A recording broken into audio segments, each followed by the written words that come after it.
Perception जो है इसके विपरीत है। परसेप्शन ये है, और ख़ासतौर से वो लोग जो आपके विरोधी हैं या वो लोग जो आपको जानते नहीं, परसेप्शन ये है कि आप सबको हिंदू बनाना चाहते। इस पर आप क्या कहें? देखिए, राष्ट्रीय स्वयंसेवक संघ शुरू जब से हुआ जी, तो संघ के संस्थापक परम पूज्य डॉक्टर हेडगेवार जी ने कहा, मैं कोई नया काम शुरू नहीं कर रहा। ठीक।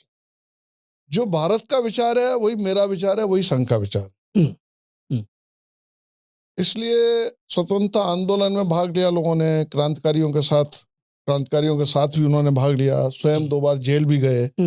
ये आरोप भी लगते हैं संघ का स्वतंत्रता आंदोलन में क्या योगदान था, स्वयं 2 बार गए। और भी सैकड़ों स्वयंसेवक शहीद भी हुए, आजीवन कारावास हुए, कईयों को फांसी की सजा भी सुनाई गई, आदि आदि।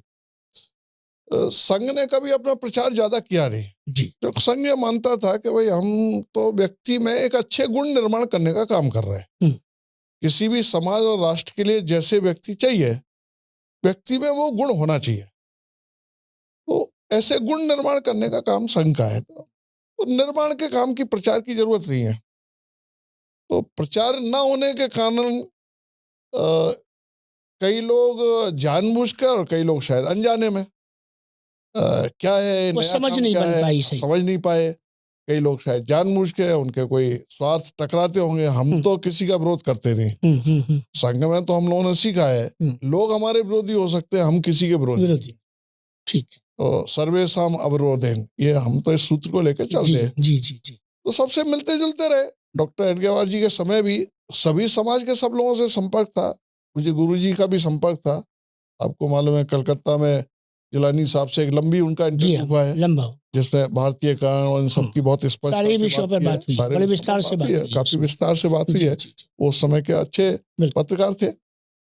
परा साहब देवरस जी ने तो इमरजेंसी के बाद विशेष रूप से जमायत इस्लामी आदि के लोग जो जेलों में बंद रहे, साथ साथ बड़ा संपर्क रहा, तो साथ साथ रहने से एक मित्रता भी हो गई।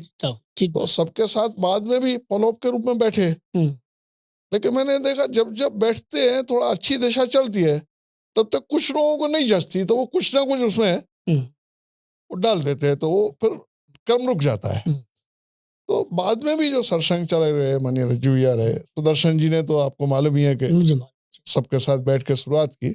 और आपकी पुस्तक के एक विमोचन में भी माननीय मोहन भागवत जी ने कहा था, उसके बाद भी 1-2 कार्यक्रमों में आप रहे हैं, तो उसमें भी उन्होंने कहा कि भाई संघ पहले छोटा था, हम भी बहुत प्रचार में जाते नहीं थे, हमें आवश्यकता नहीं लगती थी, इसलिए संघ सबके ध्यान में नहीं आता था। बिल्कुल।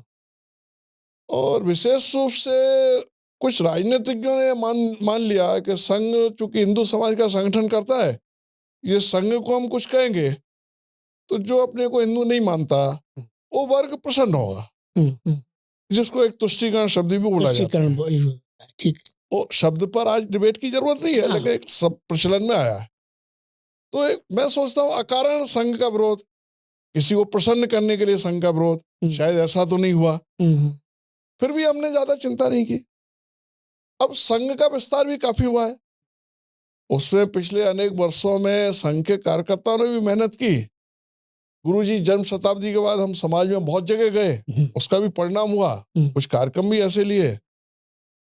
और माननीय मोहन भागवत जी ने भी विभिन्न विषयों पर समाज के साथ एक संवाद स्थापित किया और विभिन्न विषयों पर खुलकर चर्चा की। वो ये कहते हैं भाई मेरी कुछ बात कुछ लोगों को अच्छी ना भी लगे, लेकिन हमें जो सत्य है वो बोलना है। ठीक बात है।